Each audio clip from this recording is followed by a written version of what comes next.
دوستو شہین شاہ آفریدی آج سے ایک نئی زندگی میں داخل ہو چکے ہیں، کیونکہ آج ان کا شاہد آفریدی کی چھوٹی بیٹی انشا آفریدی کے ساتھ نکاح ہوا۔ نکاح کی تقریب کراچی میں ہوئی، جس میں شہین شاہ آفریدی کی پوری فیملی، اس کے ساتھ ساتھ پاکستانی کرکٹر بابر اعظم، عماد وسیم، تمام کھلاڑیوں نے بھی شرکت کی اور فینز نے بھی کی ہے، جس میں تمام فینز اور کھلاڑیوں نے شہین شاہ آفریدی کو مبارکباد دیتے ہوئے کہا کہ اب جلد سے جلد شادی کریں۔ تو اس کے بعد شہین شاہ آفریدی کا کہنا تھا کہ آپ بابر اعظم بھی شادی کریں۔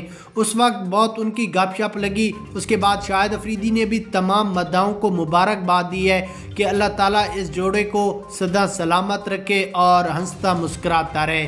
جس کے بعد شہین شاہ آفریدی نکاح ہونے کے بعد شہین شاہ آفریدی نے اپنی والدہ سے ملتے ہوئے کہا کہ الحمدللہ میری ماں آپ کی بھی یہی خواہش تھی اور میری بھی، تو وہ آج پوری ہو چکی ہے۔ تو شہین کی ماں نے شاہد آفریدی کو مبارکباد دی اور اس کے بعد شہین کی